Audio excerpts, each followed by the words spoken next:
guys and gals, Nary here from Drakewing Gaming, and some of you know me on Twitter, the Gaming Dragon. Today I'm coming back at you another, Let's Play episode of In Case of Emergency. So y'all, without further ado, let's go ahead and jump right back into it, shall we? Alarm Chan, you are up, and let's go! Alright. Well, maybe I don't want to go back. Maybe I'd rather die here. Luke crosses his arms stubbornly, but you can tell that he's concerned. The sound from the restaurant grows muffled, like it's happening behind a wall. I know. I didn't want to go back either. Luke's shoulders sag. Because it effing sucks, right? This place is so much better in the real world. Maybe not if you don't like good food and being waited on, and you prefer a feeling of life knocking your teeth out on pavement every day. Life knocks your teeth out every day? Luke sighs. No, it's just kind of lame, and that's the worst part of it. It's like kind of eating shit every time you get on a skateboard. It's not so bad that you lose all your teeth and break all your limbs, so you just have to keep getting back on and eat shit all over again. No matter how much you try to learn about skateboarding, it never really gets better. But you still have to keep getting back on the skateboard, right? Luke sighs loudly and slumps his shoulders. He makes a show of rolling his eyes.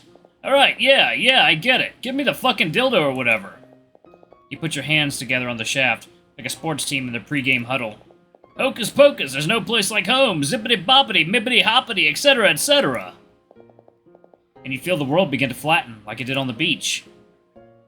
Luke? Swirling around, you see an older man and woman walking arm in arm towards your table. Mom? Dad? Won't you stay for dinner? Your mom and I wanted to share the good news. The woman cradles the man's arm and beams at his face. We're getting back together. Hey, what? Luke's voice wavers as he addresses the room, smiling nervously like he's afraid he's being punked. He looks towards the ceiling like he's looking for a higher power in charge. It was never your fault. You couldn't have done anything. Luke bows his head, his shoulders shaking. Luke guffaws, wiping a tear from his eyes as he clutches his stomach. Are you fucking kidding me? You think I'd fall for this? You think I want some sappy family get-together? If you really wanted me to stay, you'd bring me hookers and coke. That's something I would have stayed for. He puts his arms out and shouts toward the restaurant like he's a gladiator egging on a bloodthirsty audience. You really think this is what I want? This isn't what I want. This is what you think I want. You want to believe there's some part of me deep down that wants this shit? That there's this one thing that will fix everything. You wish I was just like the rest of you. Luke flips double birds to everyone in the restaurant. Fuck off! You should have just shown me a world where people are lining up to suck my dick. Lined up strippers with lines up on their asses. He spins on his heels and kicks down the wall, holding back the void, revealing the yawning expanse behind this elaborate facade. Without a second glance, he crosses the threshold and walks into the void. You hear him scoff and mutter in the distance. Can't even get this right. What, I have to hold an omniscient being's hand through what I want? I've gotten better targeted ads on Facebook. And you follow him into the darkness, letting it swallow you whole.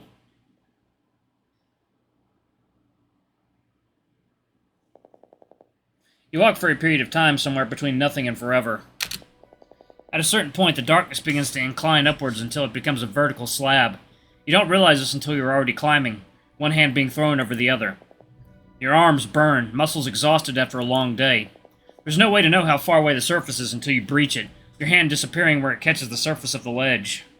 Yep. Ooh. Pulling yourself up with both hands, you reappear in the room with the heart, your dick in your back pocket, and the sword swinging from your side. At one corner, Remus is surrounded, kept in place by your friends that remain. He looks injured, propped up with one arm on the floor and breathing hard. Kieran! We saw you disappear. You wheeze for air as you scramble onto the ledge, ignoring the pain in your ankle. We've taken care of Remus, but... From behind, Luke helps you to your feet. Guys, we have to get rid of the artifacts. What? What are you talking about? You untie the leather straps attaching the scabbard to your waist and hand clasps around the sheath, hold it out over the void. This is the only way. You grimace as you think about what you're throwing away. This was supposed to be your way out, the key to a better life. But at some point along the way, it turned into, or perhaps it was all along, the shackle. Just looking, y'all, it is water time. There we go. Opening your paw, you let the sword fall, its blade spinning into the pitch dark of the void. Something in your gut settles, tightening like a thread connected to your navel has grown taut.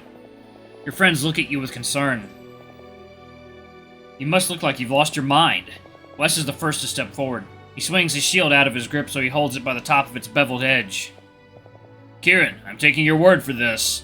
He tosses the shield into the pit like a frisbee, letting it sail into darkness before disappearing. He clasps a hand on your shoulder. Luke makes a show of sighing and grumbling. Are you serious? Come on, man! I never get to keep anything nice! He grips the amulet around his neck tighter and steps toward the edge of the void. He tries to tear it off the clasp, fails, tries again, then reluctantly slides it over his neck and tosses it into the pit like he meant to do that all along. It slides into the darkness and vanishes. Cedric's eyes dart between each of you, nothing to sacrifice of his own. What now? Well, I think the world is supposed to end now, but maybe I need to trigger it, or... You pull the dick from your back pocket and hold it out like the Holy Cross. You try to imagine home and the things you associate with it. Loneliness, debt, unemployment, a possible future of continued unemployment. But the tug against your navel doesn't change. Nothing changes. The portal doesn't open. Ha! Remus chuckles as he pushes himself onto one knee. Did you think it would be that easy? The crown around his temple glows faintly in the darkness, casting a blue light on his cheekbones. Peregrine cannot end. Don't you see? I will not allow it. Getting to his feet, Remus stretches out his arms. In a flash of light from the circlet, a sword and a shield appear in either hand, a green amulet dangling around his chest. It's similar to the relics you once held, but each a little different this time. Wrapped around the hilt of the sword, you notice, is an inlay of pink tourmaline dust that wasn't there before. On the shield's surface, you think you spy a new pattern of stripes, and the amulet this time is a smooth, opaque gem hanging from a silver ball chain. Remus spins the sword in his hands with experienced flourish. The circlet around his head glows again, and you realize what's been in front of you this whole time. There was a fourth relic all along. It's a crown on his head! We have to get it off! Cedric is the first to react. Without hesitation, he races for Remus, unarmed. With the side of his shield, Remus swats him aside and throws his body against a boulder. Cedric lands with a nasty-sounding crack, tumbling to the ground. Wes recovers soon afterwards. He lunges from across the cave with his arms outstretched, intending to wrestle Remus to the ground. But Remus reacts quickly. He ducks to the ground to meet the assault with his shield, and flicking it upwards, flips Wes's body up and over him. Wes lands and skids to a halt on all fours. He tries to block the incoming blow, but he's unarmed. Remus catches him with the broadside of the shield, knocking him across the face once, twice, throwing him across the cavern with his final attack. From across the cavern, a rock sails through the air and hits Remus' shield with a loud thunk. Remus' head whips towards the source, and he ducks just in time to avoid the next projectile that sails off into the void. Hey! Pick on someone slightly smaller than your size! Luke checks the weight of another stone in his hand, winds it up like a baseball pitcher, and lets it fly. Remus extends his sword hand out, amulet glowing, and the rock freezes mid-flight, hovering at a distance from him. Oh, come on! Luke throws another rock, but that too is stopped by the barrier force Remus is maintaining. With a flick of his wrist, Remus sends the rocks sailing back the way they came. Oh, fuck! The first rock hits Luke in the sternum and the second on the cheek, the force slamming him back against the cave walls. Finally, Remus turns his attention to you. Reach for your sword, but realize too late that you no longer have it. All you have to defend yourself with is the dick. Kieran, I had so much hope for you. Remus raises his sword for a downward slash, and you barely have time to deflect it with the dildo grasped like a weapon in your hand. You can't actually parry with it, not really, but you redirect the blow just enough so that the blade slashes across your knuckles and not your chest.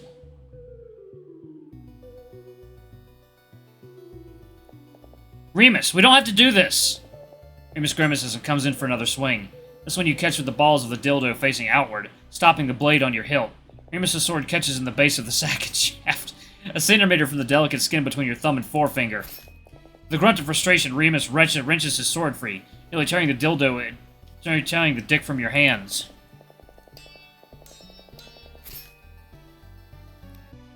One second, y'all. Water time.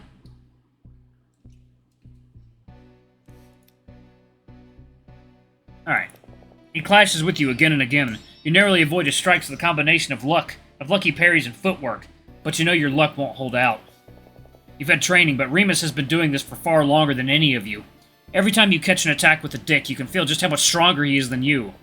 Remus roars as you stop his blade again with your weapon. This time he doesn't pull away, instead pushing you forward so your arms are pinned against your body. With every step, his blade inches deeper into the silicone and closer to your neck. The blade is starting to cut through the dick, and you feel the icy touch of steel against your paw, blood blooming where it digs into your hands. Then something hits Remus on the head with a heavy thunk, and the wolf swings around with his shield arm just in time to meet a charging Wes. Wes tackles him at the waist, and the two of them tumble to the cave floor, sending Remus's weapons scattering. Hold him still!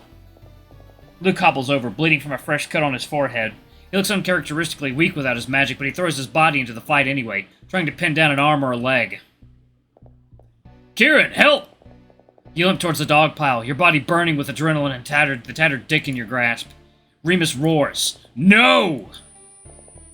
Blooming from Remus's prone body, you watch a light begin to grow brighter and brighter, expanding like a mushroom cloud in the wake of an atomic bomb. The force of the explosion sends all of you flying through the air. You land on your back with the wind knocked out of you. You hear things crack in you that you didn't think could crack. Something wet drips down your forehead and across the bridge of your muzzle. Remus pants and snarls, stumbling to his feet. "You will never take Peregrine from me! This place will outlive us all!"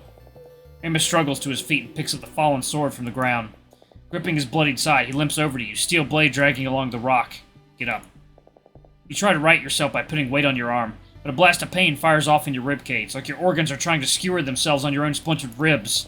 You're barely able to pilot your aching body into a standing position as Remus approaches, his sword glittering in the dark.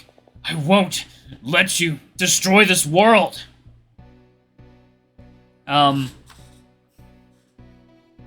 Radical queer politics, what? Male feminists. Wait, 9. This is problematic! Seriously, I feel like this is really detrimental to a healthy boss-employee relationship in the workplace. Remus only snarls in response. His next attack goes over your head in an arc, and you swear you feel his blade trim the fur off the top of your ear. You'd have better luck getting through to a Hollywood executive. This isn't radical. I have a family. Hell, Chad. I will save us. Not to worry, friends. Stay back. I will rescue us from our foe's villainous plans. You charge at Remus before realizing that will put you directly in the path of his sword. Immediately, you pedal backwards and flee. And there be dragons in that direction. The thing seems to be getting through to Remus. At best, you're buying yourself time. At worst, you're dragging out your inevitable death. Look at the feminists. This isn't radical queer politics. 1 second, y'all. Water time. Oh, this is wonderful. Listen, I get it. Part of the queer project is rejecting heteronormative domestic union and reproduction.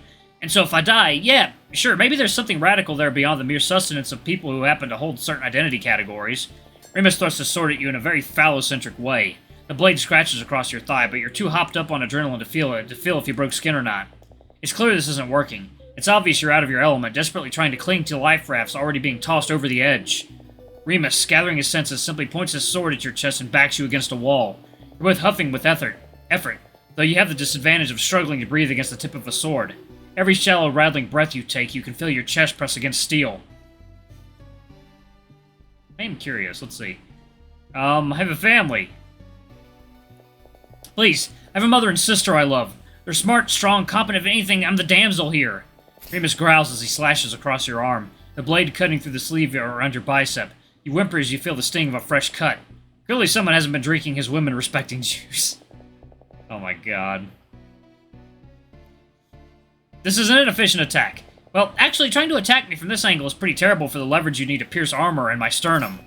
Remus's blade sweeps across your chest, nicking your armor like it's taking the corner off a stick of butter. You realize it's actually not that bad of a technique. Oh my god. This is so good. This is so good. For the first time in your life, you have nothing to say. There's no clever quip to get you out of this situation. No obscure reference that will deliver you from the pickle you found yourself in. Despite everything, it's just you. And no matter where you go, what you do or say, there's no escape from him. Close your eyes and wait for the end. Ooh, excuse me. Stop! The blow never comes. Managing to wrench open an eyelid, you watch Cedric getting to his feet in the middle of the cavern. Blood trickles down his nose and over his lips. There's something clutched in his hand. When he holds it aloft, a flash of recognition flits across Remus's expression. In Cedric's hand is the crown. Remus quickly forgets you as he rounds on your friend. Through gritted teeth, he commands, "Cedric, give that to me!" Cedric hesitates as he fingers the crown uncertainly. The gem in its center twinkles with energy. I feel it! Cedric holds it up like he means to place it on his own head. Remus snarls. Don't you dare! You don't belong here. You think this means anything? Foolish boy. You were never meant for this world, and now you've overstayed your welcome! Cedric places the crown on his head. It fits perfectly. When Cedric opens his eyes, they're glowing faintly. I can see... He looks past you, at a point only he can see. Remus growls and charges at him with his sword raised. Cedric raises his hand. And Wes, bloodied and bruised, meets Remus with a shield, its glowing outline shimmering against his wrist. They parry back and forth. Remus brings his sword down and Wes meets it with his new weapon, sidestepping to dodge the follow-up strike. From behind, the bolt of fire strikes Remus's back and leaves a smoldering hole in his cape. Remus swivels to block the following bolt. One smoking white with frost, another crackling blue with lightning, and opens himself up for an uppercut from Wes's shield.